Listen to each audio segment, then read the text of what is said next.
So next up, we have Moe Bowstern. Moe Bowstern doesn't really need an introduction, but she's fished all over Alaska, including crabbing on the Bering Sea, and Moe Bowstern's gonna do a little bit of everything for you. Sing and dance and be ready to be wowed and swoon. I will be at the dance later at Kala, but I'm not going to probably dance for you now. I have not fished on the Bering Sea. My sister has, but I appreciate the props. Thanks for coming. Thanks for picking tonight. I'm so honored to be here for Tella Odson, and I'm sending Tella lots of love. And this is for you, Tella. Fill your dee with a herring's head, and fill your dee with a herring's head. You mug it a floor, you sell it for breed. Herring's head, loaves of breed, and all these sorts of things.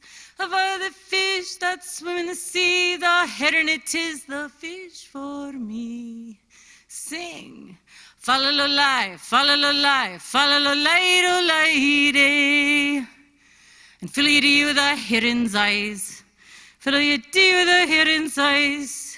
You mark 'em for puddings, you sell 'em for pies. Herring's eyes, puddings and pies. Herring's head, loaves of bread, and all these sorts of things.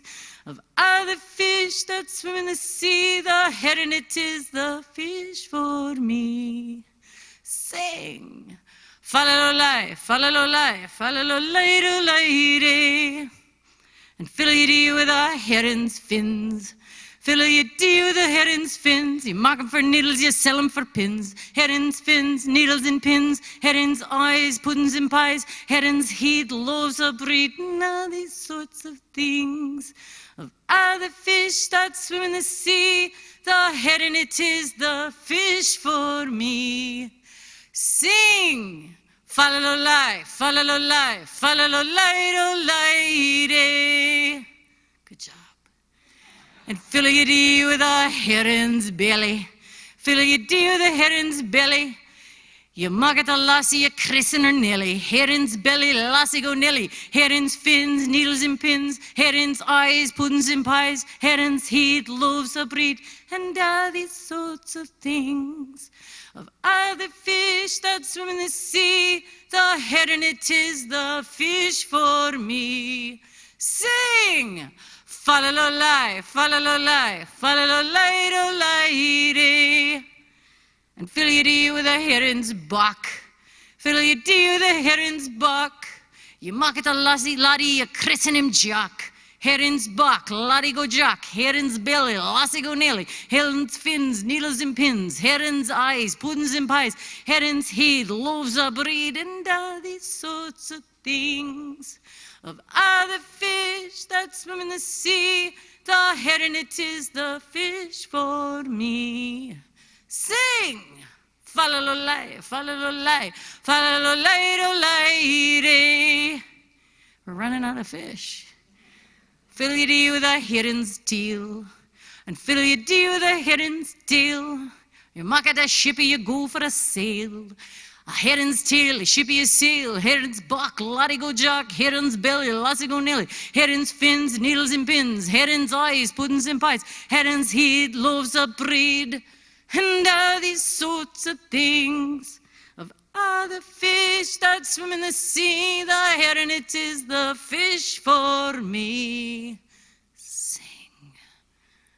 Fa-la-la-lai, fa-la-la-lai, fa-la-la-lai-do-lai-day. Thank you. I learned that from Isla St. Clair's record, Tatis and Herring, and it's the music of the fishing songs of the northeast coast of Scotland, where my loving man is from. So tonight I've been reading a very long essay in 3 parts, and this is the 3rd part.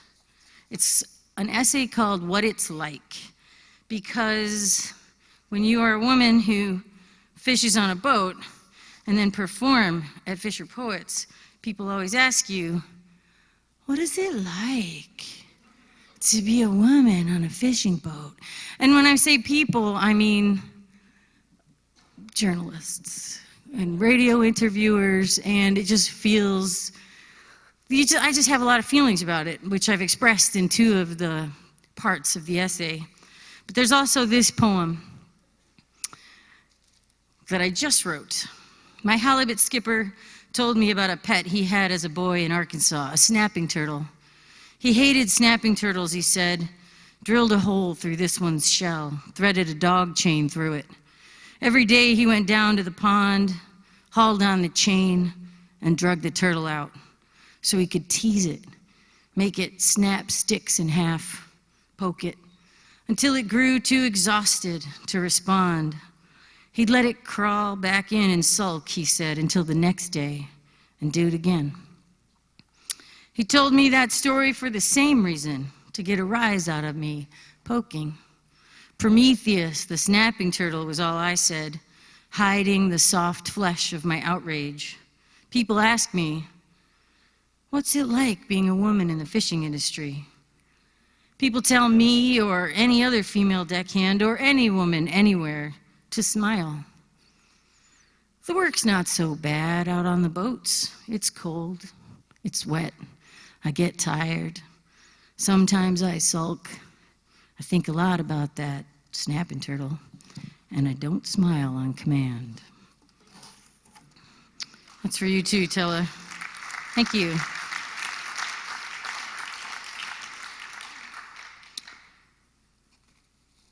To pick up on this essay that's called What It's Like. Sometimes it's like this. My youngest sister, Susan, fished a couple years with me on some very poor boats, what we called piss pots, small, tired boats that suffered frequent, costly breakdowns, run by newly minted skippers with a tiny credit line and big dreams. It's tough to entice an experienced male deckhand into a crew job when he has hundreds of other fine boats from which to solicit a job. So often, these are the boats who hire women. In the mid-1990s, when the local economy was optimistic and jobs were scarce, the Kodiak Seine fleet numbered around 300 boats. The number of boats from which I could realistically seek employment as a fairly inexperienced skiffman, not related by blood or relationship to anyone in the fleet, was around 11 to 15. My sisters and I were thrilled to have crew positions, even on a boat as sad and sorry as the Jenny Lynn. The Jenny Lynn was small for the Kodiak fleet, a 32-foot extended Roberts with very few amenities. There were bunks, but no head. She had a diesel stove, but the fan died on our first day fishing and left us without a heat source for the entire 3 months of our salmon season. We cooked all our meals on a tube-burner Coleman stove powered by propane. She had no anchor winch. Our skipper, Fred, joked that instead she had anchor wenches, haha, which meant that every time we dropped anchor, we had to pull it up by hand. We paired up to pull it aboard. I pulled a length, my sister or my crewmate Dave pulled, and eventually we'd come to the anchor chain, which we hauled at the same time, since the chain weighed almost as much as the anchor. The Jenny Lynn also had no autopilot. Most fishing boats of any size rely on an autopilot mechanism to hold a steady course that leaves the person at the helm free to chart a course, keep an eye out for debris or for fish, to run to the galley for a quick cup of coffee, or to wake up their relief navigator. Not the Jenny Lynn. Every nautical mile we traveled in her was guided by a human-powered nudge on an old aluminum steering wheel installed on top of the house, so we took our watches in pairs and got less sleep all around. Mid-August found us traveling back and forth from Peril Cape to town, a 3-hour journey to garner the extra 6 cents a pound the processors paid for dock deliveries. Turn and burn.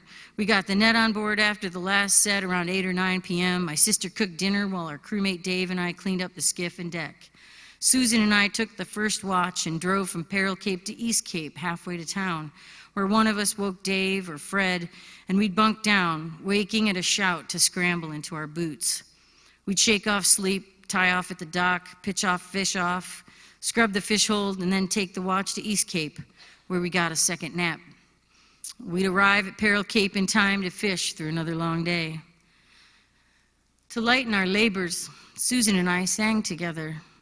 We sang fast songs as we pitched fish and kept time as we tossed salmon 2 at once into the processor's broiler baskets. Susan sang slow, lonesome songs in a high soprano as she cooked. I sang all day in the skiff, using the outboard motor as a pitch pipe, and kept myself awake, singing all the old country and folk songs I could remember. One of our tenders snapped a Polaroid once of Susan and me singing while we pitched. Sometimes I say being a woman on a fishing boat is being able to sing while you work and not have anyone ridicule you or shut you down. I fished about 5 seasons before I finally saw the oppression that the male deckhands lived with on boats around me, how they were hemmed in by toxic masculinity that kept them in line. I favor artists and musicians, and for sweethearts, I picked sweet talkers who played music or read poetry and read Harper's Magazine. One summer, I skiffed over during a fishing break to visit one of my sweethearts out on the grounds. I was happy for him. He had scored a 2-week gig on a big fancy boat that had a deep net and a kind and skillful skipper, and they were catching fish. We were both sure it would be a great job, but my sweetheart told a different story. Everyone hated his fiddle. All they listened to on the boat was mainstream rock and metal music. He was ridiculed for reading W.H. Auden in his bunk and pressured into watching action movie videos with the whole crew whenever they weren't actively fishing. He was a greenhorn courting a permanent job and didn't have the confidence to buck the tide of the boat's microculture. I came away from that visit with a new appreciation of my outsider status as a female deckhand. Maybe it was okay to be seen as an alien invader if it meant I got to read whatever I wanted, play my fiddle in the skiff in between fishing sets, sing at the tender, and make art while listening to the Velvet Underground during downtime. My favorite time to sing with Susan was on that first southbound watch to town. We sat beside each other on the storage locker that served as the boat's pilot seat, one of us steering with a rubber-booted foot. After a satisfying session airing inevitable grievances, we sang through the long Alaskan evening night. We tried out harmonies and songs we hadn't quite worked out well enough for fish pitching, and we each had our own favorite songs. We pointed out birds and jumping salmon and a particular humpback whale. Every evening at roughly the same spot, Susan and I began to see a whale in the distance about 20 minutes before we got to East Cape and changed watch. After the 3rd trip, we started looking out for her. There she is. We'd break off in our song to point her out. We became attached to the whale, a moving mile marker among the green mountains of the island. Every other day we made this run to town, so every other day Susan and I had this interlude of guaranteed sister time, singing and griping together while the light bent into angles that lit the wilderness into an impossibly beautiful landscape we drank in like the sleep we never got. We ate all our meals fried, barely washed, drank mostly soda, swore like the seafarers we were becoming. We rocked back and forth on emotional tides, and we feasted on beauty. One evening, the humpback was late. The Jenny Lynn entered into the whale's usual territory, and the minutes went by with no sign of her. I started looking behind us past our wake, turning on the seat. Had we missed her? Beside me, I saw Susan scanning off the port side. She'll come, I said. She always shows up. She had been late before. I fixed my eyes on a point a few miles to the starboard bow, and we picked up our song at the beginning of the verse. The whale surfaced a few feet off our port side. The song died in my throat as I took in the long body of the huge animal that extended well beyond the stern of the Jenny Lynn. The average size of a female humpback is between 40 to 60 feet, but I did not know that at the time. The average size of a Kodiak salmon seiner is between 36 to 58 feet. The 32-foot Jenny Lynn wallowed along. Somehow the sound of the boat motor seemed very far away, and a roaring filled my ears. Susan grabbed me by the inner elbow. "Laura," she exhaled. I've never heard her sound so terrified. "I know." I breathed in a high, tremulous voice, unable to say anything else. We stared at the water, which was in fact mostly whale, paralyzed except for our hands squeezing each other's arms tighter and tighter. Susan and I gaped down, hearts hammering, thinking of our crewmate and skipper sleeping next to the whale, separated by an inch or so of fiberglass. One flick of her tail, and we'd be in that cold water with her. In one of those moments, trapped in time like it's still going on, the humpback rolled over in the water to show us her enormous eye. Humpbacks can see quite well, both above and below the water. She looked at us. She looked at us. If it had been a movie or my imagination, she would have winked. It wasn't a movie, it was a fishing boat. Our lives were mostly drudgery and a sweep of wonder, and our everyday discomfort was hardly cinematic. The humpback rolled over seaward. My hammering heart almost stopped, and then nothing. She was gone. The phlegmatic drone of our engine re-entered my consciousness. Susan and I realized we were still gripping each other, and we let go, flooded with adrenaline, giddy, having shared the experience of a lifetime. We never saw the whale again. Was she heading south on her migration and just waited to say goodbye to the other singing mammals? When I think about the kind of world I most want to inhabit, I believe that our singing called her, and that we had a shared song. I never told this story to other male fishing folk. What would I say? We saw a whale. Every one of us has seen whales. We've caught them accidentally. We've cursed them. We hope they stay out of our way. They've torn our nets. They've chased fish away. Nobody talks about singing. This, too, is what it's like to be a woman on a fishing boat. Thank you so much.